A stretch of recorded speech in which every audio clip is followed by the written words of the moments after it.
Buenos días, bienvenidos al Simposio Nacional de Hipofosfatemia ligada al cromosoma X, organizado por la Fundación Cebras México 2021. Agradecemos la invitación a la licenciada Jacqueline Tovar a este evento de difusión de todas las enfermedades raras. Mi nombre es Delta Soto, yo soy cirujano dentista.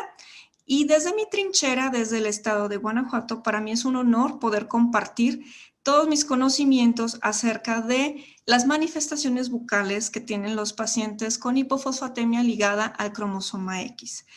Es por eso que este tema lo rescatamos para que todos estén enterados de la importancia del odontólogo en la hipofosfatemia ligada al cromosoma X. Desde mi experiencia personal, debo compartirles que cuando inicié en la atención de pacientes con hipofosfatemia ligada al cromosoma X, la misma falta de información por la que pasan en ocasiones los pacientes o algunos médicos también fue afectada para mi atención dental. Encontraba mucha información médica acerca de la enfermedad, pero en la cuestión dental surgían muchas dudas. Había mucha bibliografía médica, pero en la cuestión dental era muy escasa. Ese fue el motivo que me obligó a poder buscar información en otras asociaciones, en otras agrupaciones, incluso en otros países, para poder atender a mi paciente de una manera adecuada. De esta manera ingreso a grupos de apoyo de mamás, pacientes, dentistas y algunas asociaciones en donde me fueron instruyendo para poder dar atención dental a mis pacientes. Y bien dicen que las personas no llegan a tu vida de manera ocasional. Todo en esta vida tiene un porqué, y de esa manera me fui acercando a la Asociación de Pacientes con XLH en México, y al formar parte del grupo de esta enfermedad, me di cuenta que tanto pacientes como médicos no contaban con la información dental necesaria para poder guiar a los pacientes. Dentro de la población de pacientes XLH, yo llegué a la conclusión, haciendo unas encuestas, que los pacientes de XLH no cuentan con un odontólogo que conoce acerca de la enfermedad y que le pueda dar un diagnóstico y un tratamiento de calidad. De esta manera, los pacientes llegaban a comentarme que los tratamientos realizados por sus odontólogos eran un fracaso, probablemente porque la atención no fue en el momento indicado, probablemente porque las características dentales de su boca no eran conocidas por sus odontólogos, y de esta manera no podían llegar a un diagnóstico certero y por lo tanto un tratamiento exitoso. Se me ocurre que dentro de esta población XLH debemos ayudarlos de alguna manera para que cuando ellos visiten a su odontólogo, las características y generalidades de su enfermedad sean conocidas por ellos. Yo recuerdo algunas enfermedades cuando éramos estudiantes, pero sinceramente enfermedades raras es un tema que se empieza a escuchar actualmente. Entonces, por eso considero que es muy importante que los médicos y odontólogos en formación conozcan acerca de estas enfermedades, porque cada vez más va a ser más probable que un paciente llegue a su consultorio y que deban conocer estas características para ofrecer mejor calidad en sus tratamientos. Entonces, esta carta de presentación yo se las diseñé a mis pacientes de la asociación para que cuando ellos pudieran ir al odontólogo, sin que el dentista supiera cuál era su enfermedad, ellos conocieran las características e inmediatamente las asociaran con una consideración al atender o al realizar algún tratamiento. De la mano se me ocurre también abarcar un poquito más la población de XLH, pero no solamente en México. Entonces creamos una plataforma, una entrada a las redes sociales, en donde nos dimos cuenta que los pacientes, tanto de México como de varios países del mundo, desconocen cuáles son las características de su boca, aún padeciendo la enfermedad. Entonces llegamos a la conclusión de que muchos de ellos se sentían identificados con lo que veían en las imágenes, con las características o probablemente con alguno de los tratamientos que yo les describía, y de esa manera empezaron a hacer preguntas, respuestas y a participar más en redes sociales. Esto lo único que hizo fue que me adentrara, que tuviera mayor necesidad o interés en aprender sobre las características de la boca de un paciente XLH y de alguna manera también adentrarme a compartir todo lo que hemos aprendido en conjunto. Por lo tanto, considero que un odontólogo debe conocer lo siguiente acerca de la enfermedad. Debe saber que existe una mutación de un gen, el gen PEX, y que esta mutación daña directamente o altera algunas de las células que se ven involucradas en la formación de estructuras mineralizadas, como son los huesos y dientes, y en menor cantidad los músculos. Entonces, cuando ocurre esta alteración, como consecuencia se va a ver una mineralización defectuosa de esas estructuras. Por consecuencia, huesos y dientes van a ser los más notorios en mostrar daño en esta enfermedad. Un poquito más de atención le ponemos a sus huesos, que son los que nosotros vemos a simple vista que se están deformando, pero si nos adentramos un poco a la cavidad bucal, nos vamos a dar cuenta que sus dientes también se ven afectados y que sus dientes generalmente no muestran un signo una característica muy notoria, pero que si nos adentramos a una exploración clínica y radiográfica, vamos a ver cambios en ellos. Dentro de las características bucales que vamos a encontrar en un paciente con hipofosfatemia ligada al cromosoma X, tenemos las siguientes. Un esmalte dental muy delgado, de menos de 1 milímetro de espesor, por lo tal es muy frágil. Una formación de dentina globular, o es decir, en espacios, que también la hace muy delgada y también muy delicada. Un taurodontismo o cámaras pulpares muy amplias y la aparición espontánea de abscesos y fístulas en dientes sin patología. Al hablar de dientes sin patología nos referimos a todos aquellos dientes que no tienen caries. Cuando vemos una caries, una mancha en el diente, podemos decir, ay, es que se debe a esa lesión cariosa. Pero cuando tenemos algún diente que vemos el esmalte perfecto y lo vemos aparentemente sano y un absceso circundante, entonces nos hace pensar que esta es una de las características de la enfermedad. Podemos sospechar también o podemos atribuir a las características un retraso en la formación dental o incluso hasta en la erupción de los dientes, aunque se muestra en menor porcentaje. Entonces, por consecuencia, estos dientes van a ser muy frágiles y de ahí surge de repente el mito dentro de los pacientes con hipofosfatemia de que a partir de los 35 años ellos ya no van a tener dientes. Todo depende del diagnóstico, del tratamiento y de qué tan oportunamente visiten a su odontólogo y sigan el tratamiento médico. Es un trabajo en conjunto que mientras todos estemos relacionados y haciendo nuestra parte del trabajo y el paciente sea muy constante, no significa que el paciente va a perder todos sus dientes debido a la enfermedad. Existe ya mucha prevención. Entonces, muchas veces nosotros vemos un diente bonito, blanco, aparentemente no dañado por la hipofosfatemia, pero yo siempre les digo a los pacientes, ¿y si lo investigamos? Y si lo investigamos es buscar otra forma de conocer el estado de nuestros dientes. Y la mejor manera de hacerlo es por medio de una radiografía.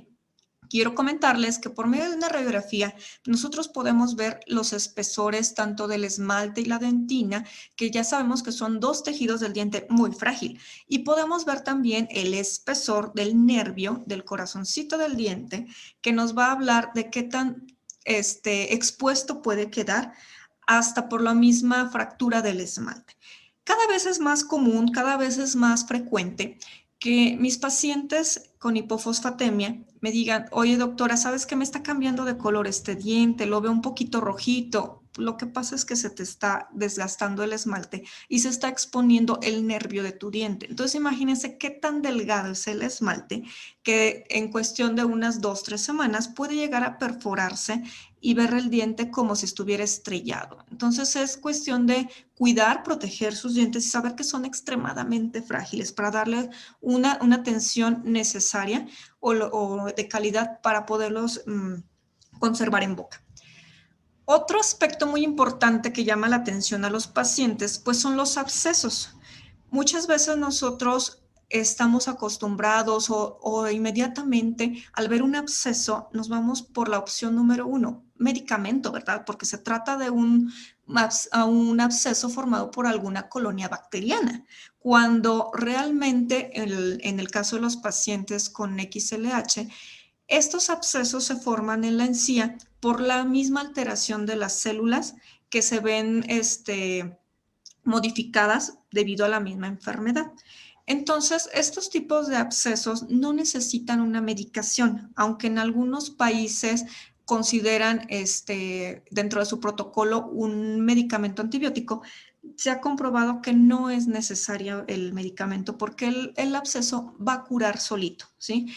Solamente es importante tener una buena higiene para que no se mantenga la superficie del diente con placa o alimento adherido que vaya a hacer que el absceso dure un poquito más de tiempo y sobre todo que el paciente siga su tratamiento médico para que estos abscesos no se presenten. Principalmente estos abscesos los vemos en pacientes que no siguen su tratamiento adecuadamente o que su medicamento se ha ido descontinuando o que no lo encuentran en alguna farmacia. Entonces ahí es cuando se empieza a ver una descompensación en la cantidad de calcio y fósforo en su cuerpo y por consecuencia la presencia de estos abscesos. ¿Qué hacemos nosotros con estos abscesos o cuál es el protocolo que seguimos con esta presencia de abscesos? Lo más común es que los abscesos ocurran, ya habíamos dicho, en dientes que no tienen caries, que sean de manera esporádica, que un día de repente aparezca con periodos de duración entre 1 y 2 semanas y que en ocasiones también sea al azar en diferentes zonas de la boca. Estas zonas, al terminar el proceso, al terminar el absceso, dejan una pequeña cicatriz, lo que nosotros nos sirve como odontólogos para ver el trayecto, en qué zonas han presentado esos abscesos, para poder ver la evolución y si en caso de que vuelvan a ser recurrentes.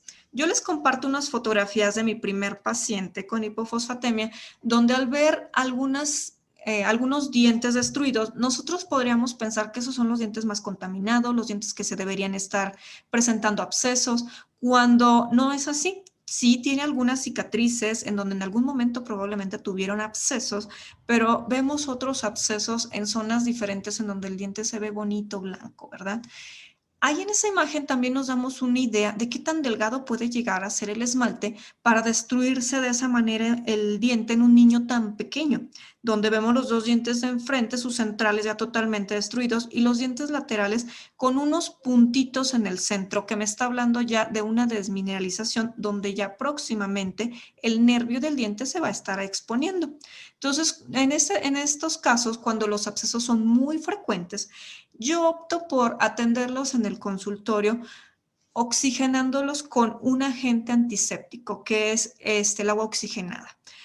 Al momento de que el agua oxigenada entra en contacto con el absceso, se produce una efervescencia y se libera oxígeno. Entonces, nosotros podemos ayudar de esa manera a oxigenar, a que el absceso dure menos tiempo y que sea menos molesto para nuestro paciente. Con estos abscesos, el paciente probablemente no va a poder comer, va a sentir algún ardorcito y eso le ayuda a que el proceso termine un poquito más rápido. La higiene bucal es muy importante para que también el absceso cure rápidamente y que podamos tener menos molestias. En la primera imagen vemos el absceso muy rojito, donde apenas lo estamos diagnosticando. Ya en la segunda imagen, con el agua oxigenada, ya cambia el color, ya cambia la efervescencia, ya se liberó oxígeno y vemos que al seguimiento a una semana ya no existen esos abscesos, ya curó. A la exploración nosotros vemos que ya los abscesos ya desaparecieron y al comentarlo con su mamá nos refiere que esos abscesos fueron sanados por completo al cabo de 3 días después de la oxigenación con la solución de agua oxigenada. Al ver todas estas manifestaciones bucales, nosotros hemos decidido llegar a un acompañamiento dental desde chiquitos. Cuando la mamá está embarazada y sabe que en la familia hay probabilidad de que se desarrolle una enfermedad rara, desde la gestación puede ser que vaya acompañada o que lleve el acompañamiento médico, porque durante el primer trimestre de embarazo se forman los dientes deciduos, los que nosotros conocemos como dientes de leche. Y depende del diagnóstico, del tratamiento de mamá, que esos dientes tengan un poco más de componente de calcio y de fósforo y que no sea un esmalte tan frágil. Pero tomemos en cuenta que hay casos en los que son esporádicos o que se diagnostican hasta el nacimiento. Ya no tenemos oportunidad de ayudar a ese bebé a que se calcifiquen sus dientes desde el periodo de gestación.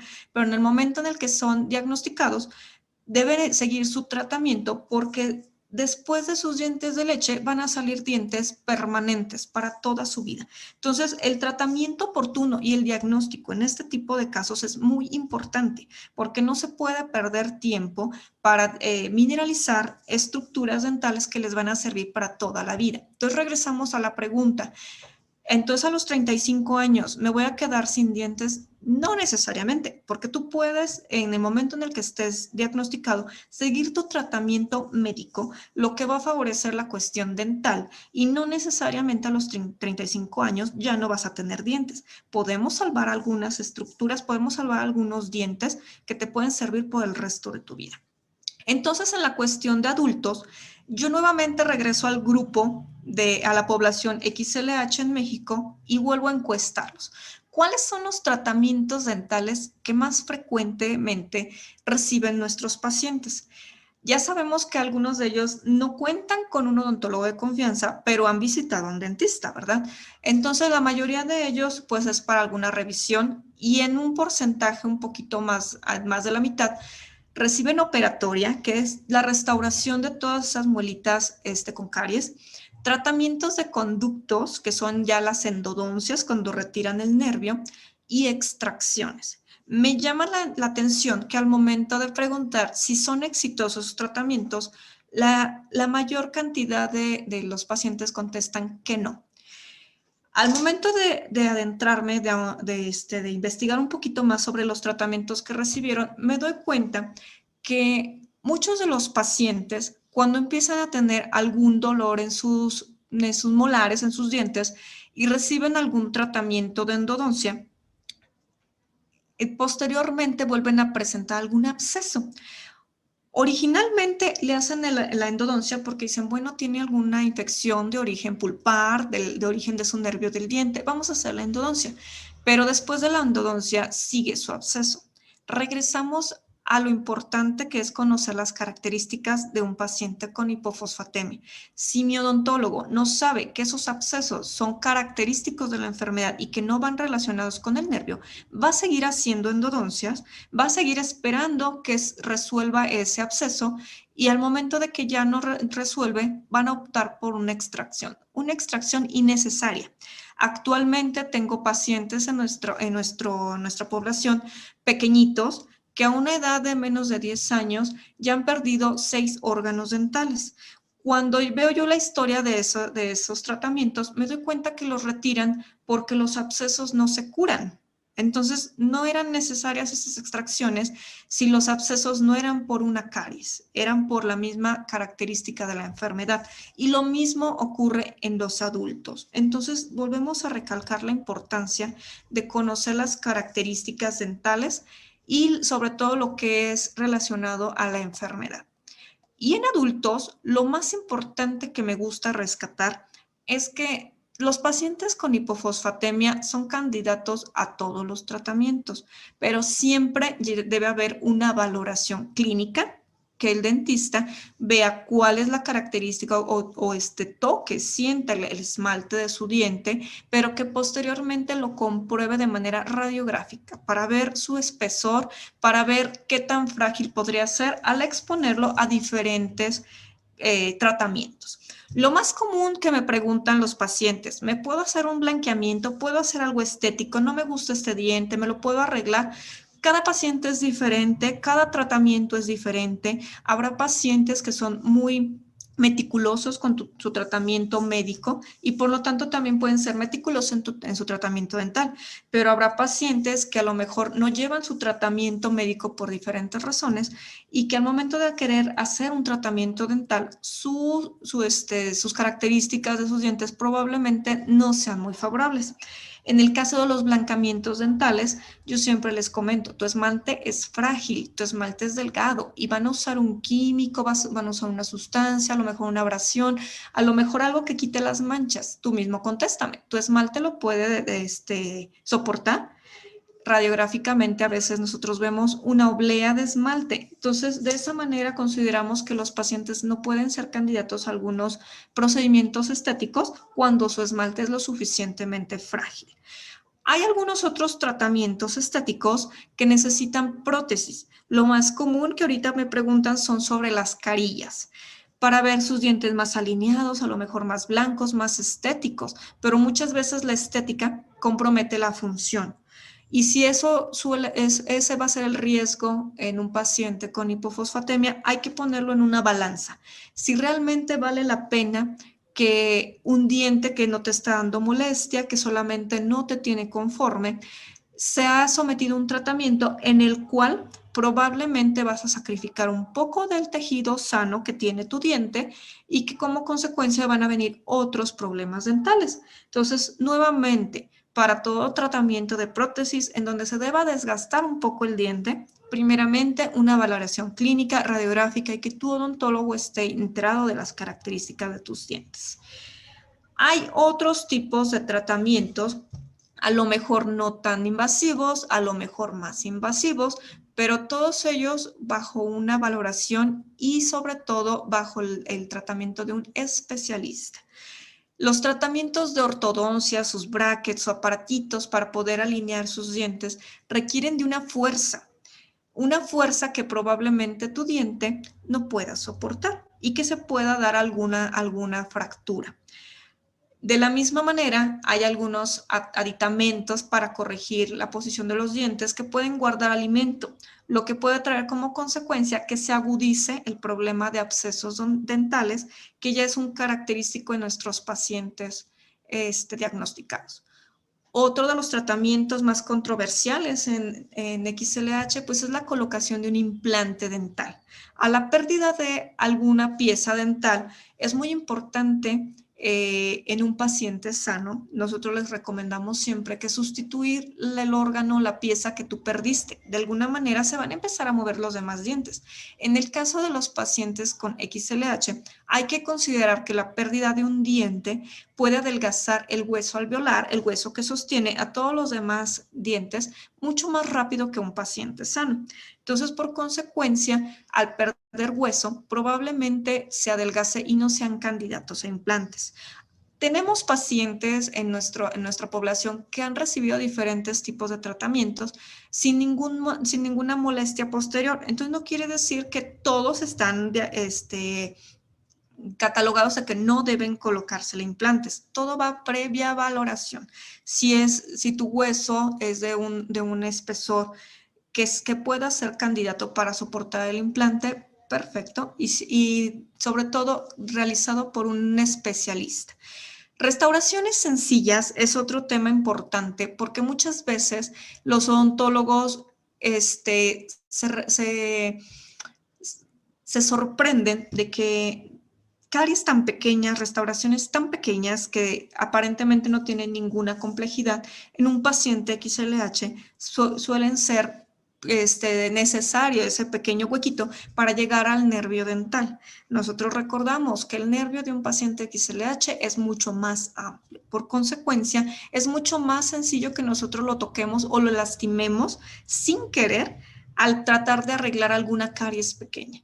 Estos son algunos de los tratamientos que más frecuentemente entran en controversia con los pacientes y que es importante que los odontólogos lo sepan, que todo va previa valoración. Nuestra boca también cuenta con una articulación, nuestra articulación temporomandibular, que es una de las que también se van a ver un poco desgastadas al paso del tiempo, por lo que también la valoración de un protesista es importante en los pacientes con este XLH para poder ayudar a la articulación de nuestra boca. Entonces, ¿qué debemos considerar como odontólogos para atender este tipo de tratamientos o más bien para planear nuestros tratamientos en ese tipo de pacientes? Primeramente, recordar y tener siempre presente que nuestros tejidos van a estar alterados. Y si va a haber un esmalte delgado, pues lo más probable es que nosotros debamos ser conservadores y utilizar mucho la mínima invasión para poder atender a nuestros pacientes. Retirar la menor cantidad de esmalte que sea necesario para restaurar algún diente, porque nuestro esmalte es delgado, hay que tratar de conservarlo. Y en el caso de la dentina, el segundo tejido, es muy común que nosotros al preparar algún tratamiento utilicemos ácidos para poderlo preparar y acondicionar para sostener otros tipos de materiales. Si nosotros ya sabemos que al exponer este tipo de químicos podemos provocar una sensibilidad en un paciente sano, en un paciente con XLH debemos reforzar estos cuidados y tener mucha más precaución porque es una dentina con espacios, una dentina muy frágil. Entonces eso puede provocar que el paciente tenga más sensibilidad o incluso que se llegue a lesionar el nervio del diente. Hay muchos materiales de nueva generación que pueden servir a nuestros pacientes. Ya hay una amplia gama para poder realizarse tratamientos dentales y que ahora sí podamos hablar de un éxito. Que de acuerdo al conocimiento que vamos a ir adquiriendo de las características de los dientes, de la buena técnica que va a tener el odontólogo al conocer estas técnicas y de los materiales que podemos utilizar para atender estos pacientes con una mínima invasión, podemos lograr el éxito de sus tratamientos. Y sobre todo la prevención, que va a ir siempre de la mano de una buena atención, de un buen tratamiento médico y dental. Tanto para niños como para adultos, yo siempre les comento que es muy importante reforzar nuestro esmalte que está frágil, que está débil, con el flúor de nuestras pastas. Una concentración un poquito más alta de la que podemos encontrar en el mercado para poder proteger nuestros dientes. En el caso de los niños, que sabemos que son niños y van a estar expuestos a los dulces, a todo lo que les gusta consumir, entonces de esta manera también protegerlos con alguna resina muy fluida, un sellador, para que sus dientes tengan una protección un poquito más amplia. Y sobre todo, ser muy considerados con los pacientes, estar muy al pendiente de los signos y síntomas que van a ir presentando por su enfermedad, no nada más en la boca, sino a grandes rasgos en todo su cuerpo. Lo comento porque muchas veces los pacientes empiezan a tener dolores en sus articulaciones, limitaciones para poder tener una higiene bucal de calidad, y nosotros podemos ayudarlos refiriendo algún cepillo especial, una pasta especial, un hilo dental que no les cueste tanto trabajo, un enjuague bucal que les ayude a retirar algunos restos de alimentito, algo así, para que para el paciente sea una motivación el hecho de sentirse comprendido y que pueda él también hacer algo por su higiene bucal. Tanto en niños como en adultos, la prevención en estos momentos es lo más importante para poder tener un tratamiento de calidad. Entonces, a grandes rasgos me gustaría recordarles que cuando nosotros desconocemos algún tema, el éxito de un tratamiento pues es muy difícil, pero cuando nosotros hacemos de algo que nos llama la atención, de algo que queremos seguir investigando, de algo que queremos seguir aprendiendo para poder hacer el trabajo correcto con nuestro paciente, los resultados son extraordinarios. Entonces nosotros bajo el lema hagamos de lo raro algo extraordinario, invitamos a los odontólogos en formación, a los médicos en formación y sobre todo a todos los odontólogos a actualizar la cuestión de enfermedades raras, de su manejo para poder ofrecer tratamientos de calidad a nuestros pacientes. No me resta más que agradecer la invitación a este simposio. No me resta más que agradecer la posibilidad de compartir conocimientos y quedar a la orden de nuestros pacientes, médicos, dentistas y de la asociación misma para próximas participaciones. Muchísimas gracias.